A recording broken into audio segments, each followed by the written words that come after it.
suis numéro 5. Numéro 5. Oui, je suis né en Angleterre parce que mes parents ont immigré en Angleterre pendant la Première Guerre mondiale. C'est votre maman qui était allemande? Son père était allemand. Ah, d'accord. Sa mère était belge. Mais elle était d'origine allemande par son père, oui. Et de Duve, en fait, c'est un nom qui vient d'où, les origines de votre famille? Ah, d'accord, ok. Il s'appelait, mon arrière-grand-père s'appelait von Douve. Et ça a été francisé alors? Et il est venu en Belgique en 1815 se battre contre Napoléon. Et il a été blessé à Waterloo. Et il a été évacué sur un hôpital à Anvers. Et il a épousé la fille de son médecin, il s'est fixé à Anvers. Ah, mais c'est une belle histoire. Oui. Et son médecin, lui, descendait d'une famille louvaniste qui avait donné beaucoup de professeurs à l'université et des primaires, dont un professeur de biochimie qui est mort en 1756. Si on pourrait peut-être me donner une idée des questions pour que je ne bafouille pas trop, ou bien vous préférez que ça soit... Bon, on peut le faire à blanc, et si vous pensez que ça n'a pas été, on le recommence. Non, mais vous pouvez le prendre, et ok, puis, absolument. Parce que comme ça, on ne perd pas son temps. Professeur Christian de Duve, bonjour. Merci de nous accueillir chez vous. C'est dans le Brabant wallon. Il n'est pas irrévérencieux de faire référence à votre âge qui a été fêté publiquement l'année dernière. Vous avez 90 ans. 90 ans et 9 mois. Oui. Mais si on vous connaît, ce n'est pas pour cette longévité, c'est parce que vous êtes l'un des 10 Belges à avoir reçu un prix Nobel. Mais oui, j'ai cette chance-là, et je regrette qu'il n'y en ait pas plus. D'autant plus que je suis le dernier en vie et que je n'en ai plus pour très longtemps. Ne dites pas ça, c'était le prix Nobel de médecine, c'était en 1974 ? 74, oui. Vous pouvez nous expliquer en 2 ou 3 phrases ce qui vous a valu ce prix Nobel ? Mais ce qui m'a valu ce prix Nobel, disons, c'est la découverte de 2 organes de la cellule. Alors c'était un petit peu comme si du temps de Vézal, j'avais découvert le foie et le cœur. Là, vous avez trouvé le système digestif de la cellule, en quelque sorte. Le système digestif de la cellule que j'ai appelé lysosome, et puis j'ai trouvé un autre petit organe un peu plus difficile à expliquer, que j'ai appelé peroxysome. Le prix Nobel, en fait, ce n'est pas seulement symbolique, c'est aussi une somme d'argent. Vous l'avez utilisé pour vos recherches ? Non, c'était pas tellement parce que nous étions 3 à le partager. Mais enfin, c'était significatif. Oui, avec un autre Belge, Albert Claude, et un Roumain, un Américain d'origine roumaine, Georges Palal. Non, cet argent, je l'ai utilisé pour m'acheter un piano et pour me construire une piscine. Ce qui n'est pas un mauvais investissement. Ouais. En fait, on dit que travailler dans l'orbite des Américains, ça aide pour avoir des prix Nobel. C'est une vieille croyance ? Oh, écoutez, on n'obtient pas le prix Nobel par des faveurs ou des recommandations. Non, mais on est peut-être mieux connu. On l'obtient par la qualité des travaux. Non, je pense que pour moi, les États-Unis ont été importants parce qu'ils m'ont permis de travailler dans des laboratoires prestigieux. Et c'est quand on travaille dans des laboratoires prestigieux qu'on apprend le métier.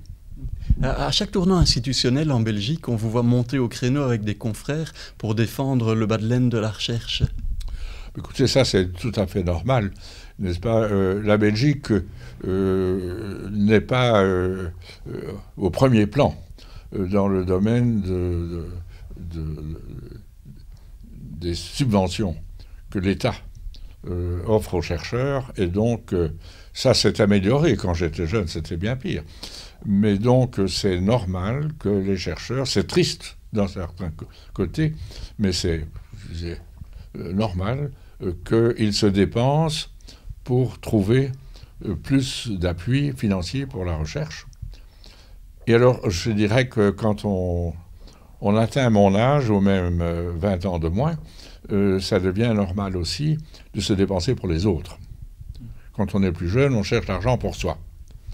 Quand je dis pour soi, c'est-à-dire pour son laboratoire, pour ses recherches, pour ses collaborateurs. Mais à un moment donné, on cesse de faire de la... Enfin, beaucoup de gens, c'était mon cas, cessent de faire de la recherche active de laboratoire, mais on commence à s'intéresser d'une manière plus générale à un plus grand groupe de chercheurs. Moi, j'ai un institut, 250 chercheurs au lieu des 30 que j'avais dans mon laboratoire. Et on commence aussi à se sentir responsable pour l'ensemble des chercheurs et de la recherche. Et donc, c'est tout à fait normal qu'arrivé à un certain âge, je participe aux efforts en faveur des chercheurs en général. Oui. Et c'est plus facile de recevoir de l'argent du privé que du public, paradoxalement? Non. C'est très difficile d'obtenir de l'argent des deux côtés, mais enfin, pour le moment, le public est quand même mieux alimenté en Belgique. Nous avons quand même les communautés européennes, nous avons encore de l'argent fédéral, ce n'est pas mauvais. Le privé, c'est pour nous, le privé est extrêmement important parce que avec l'argent du privé, nous pouvons entreprendre des recherches qui sont prometteuses à un avenir éloigné, qu'on ne peut pas assurer, promettre, garantir, et donc qui sont très difficiles à financer avec l'argent public. Quand vous demandez de l'argent public, aux autorités fédérales ou régionales, même au Fonds national de la recherche scientifique, au fond à l'Europe, vous devez expliquer ce que vous voulez chercher et vous devez essayer de convaincre les fonctionnaires qui vont allouer les recherches et les scientifiques qui sont sollicités pour donner leur avis, vous devez les convaincre que ça va être important et intéressant. Quand on fait de la recherche fondamentale, c'est extrêmement difficile de dire d'avance à quoi ça va servir, ce que ça va rapporter, quel retentissement ça va avoir, puisqu'on ne sait pas ce qu'on va trouver. Et si on ne sait pas ce qu'on va trouver, on peut évidemment pas prédire, prévoir, promettre les conséquences. Donc c'est difficile de défendre aux autorités publiques un projet qui, je dirais, est un peu problématique, comme c'est le cas pour la recherche fondamentale. Et alors là, nous trouvons, avec difficulté, mais enfin des mécènes très généreux dans le privé, qui nous aident à lancer des projets qui nous paraissent intéressants, mais dont nous ne pouvons pas, au départ, promettre ce qu'ils vont rapporter. Et c'est comme ça que nous avons pu innover dans notre institut à Bruxelles, je dirais, à plus grande échelle que dans d'autres centres de recherche. Officiellement, aujourd'hui, vous êtes retraité. Vous ne manquez pas d'activité. Disons que, bien entendu, je suis émérite, comme on dit dans le milieu académique. Je suis pensionné, comme on dit, dans les milieux de fonctionnaires. Pour ce qui me concerne personnellement, je ne suis en tout cas pas retraité. Et vous avez une passion pour le moment pour les origines de la vie que vous essayez d'expliquer? Écoutez, depuis une vingtaine d'années, ma recherche à moi s'est faite non plus dans les laboratoires, mais dans les livres et dans la solitude de ma réflexion, de mon bureau. Et je me suis de plus en plus, progressivement, en écrivant des livres, en faisant des conférences, je me suis de plus en plus intéressé à l'origine de la vie, à l'histoire de la vie, à l'évolution, et maintenant, je commence à me préoccuper de l'avenir. Parce que vous pensez qu'on peut lire dans l'avenir, mais expliquez-nous d'abord comment, en quelques 600 millions d'années, la belle méduse que nous étions est devenue cet homme disgracieux, finalement. Mais écoutez, par évolution progressive, nous n'allons pas entrer dans les détails de l'histoire de la vie. Je dirais ce qui est peut-être le plus extraordinaire dans cette histoire, ce sont les derniers millions d'années. Sur les 600 millions d'années, c'est les 3-4 derniers millions d'années qui ont vu cette ascension fulgurante, disons, par comparaison avec la vitesse des autres événements de l'évolution. L'avènement de l'homme s'est fait à une vitesse extraordinaire. Le cerveau a quadruplé de volume et avec une augmentation beaucoup plus grande encore des capacités mentales en 1 ou 2 millions d'années. C'est époustouflant. Et vous pensez que l'homme fait bon usage de son cerveau? Mais écoutez, je dirais qu'il pourrait en faire un meilleur usage. Il pourrait en faire un meilleur usage. Moi, je m'intéresse beaucoup, depuis quelque temps, au mécanisme de l'évolution. Évidemment, avec Darwin, on sait le mécanisme principal, en tout cas, c'est certainement la sélection naturelle. La sélection naturelle, c'est une sorte de loterie automatique qui fait que celui ou celle ou le groupe qui possède les gènes qui vont lui permettre de survivre le mieux et d'avoir la progéniture la plus abondante dans les circonstances, dans les conditions qui existent, va automatiquement émerger. C'est automatique. Si je suis génétiquement prédisposé à faire plus d'enfants, eh bien, automatiquement, ma lignée va émerger par sélection naturelle. Alors, ce qui est intéressant et dramatique, en quelque sorte, dans le cas de la sélection naturelle, c'est qu'elle se fait en fonction d'avantages, de bénéfices immédiats. Ce qui compte pour la sélection naturelle, ce sont les qualités, les traits, les caractères qui permettent aux individus de survivre et de produire de la progéniture au lieu et à l'époque où ça se passe. Mais aujourd'hui, l'homme est de plus en plus en mesure de modifier lui-même la sélection, finalement. Oui, mais je termine d'abord pour dire que la sélection naturelle ne regarde pas vers l'avenir. Elle n'a aucune prévoyance.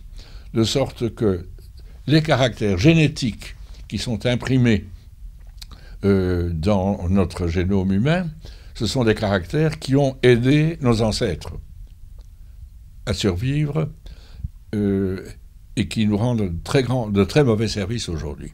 Parce que ce sont des caractères d'inventivité, bien sûr, ce sont des caractères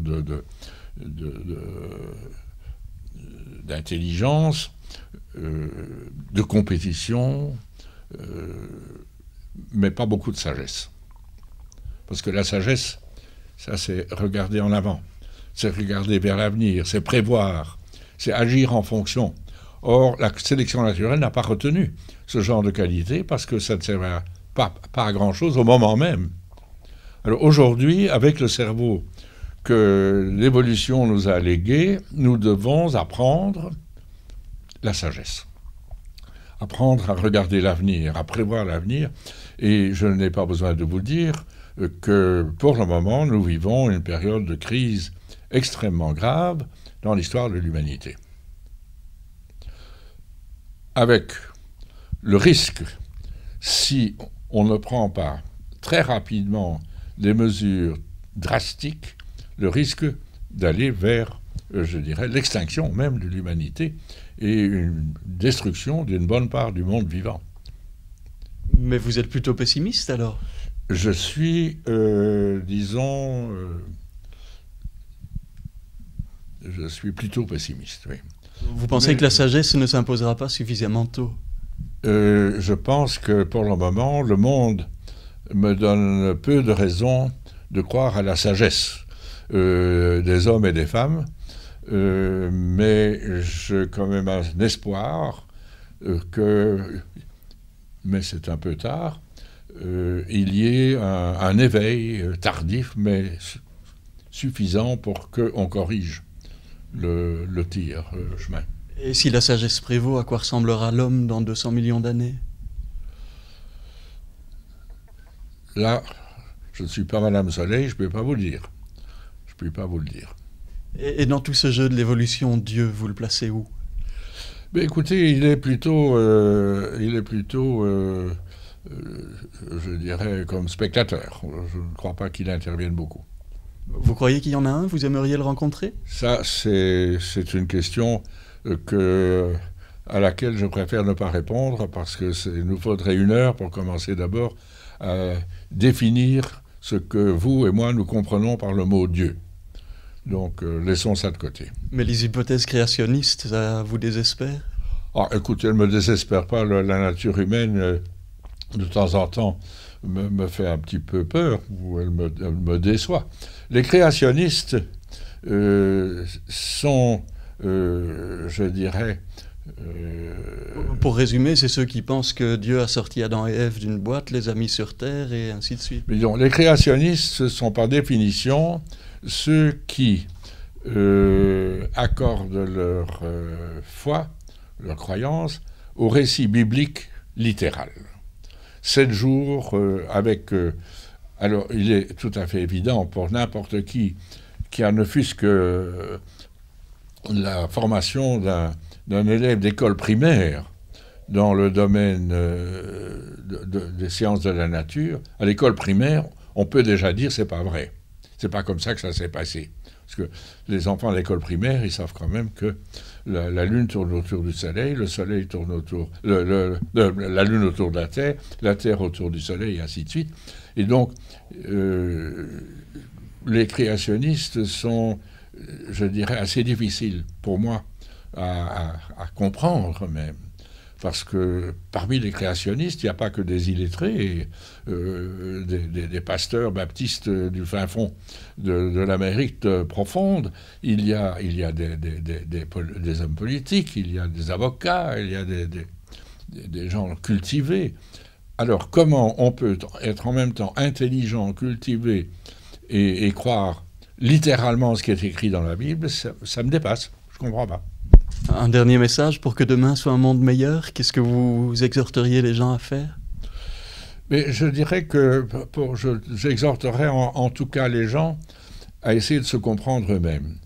Je suis étonné de plus en plus, au fur et à mesure que je rencontre des gens de tous les milieux, je suis étonné de voir à quel point ce qu'on appelle le grand public éduqué est ignorant des faits de la vie. C'est un domaine qui n'intéresse pas. Les gens, éventuellement, ils vont encore s'intéresser un peu de physique, un peu de cosmologie, mais biologie, 0. Biochimie, moins que 0. Or, la vie, c'est nous. Nous sommes des héritiers de cette longue histoire. Nous sommes devenus les gardiens, les protecteurs de cette vie. Et nous en sommes l'expression, je dirais provisoirement la plus développée, la plus perfectionnée. Et donc, nous avons la responsabilité de l'avenir du monde, de l'avenir de la planète, de notre propre avenir à nous. Et si nous voulons gérer cet avenir, il faut que nous commencions par comprendre de quoi nous sommes faits. Merci beaucoup, Christian de Duve. Voilà. Merci infiniment.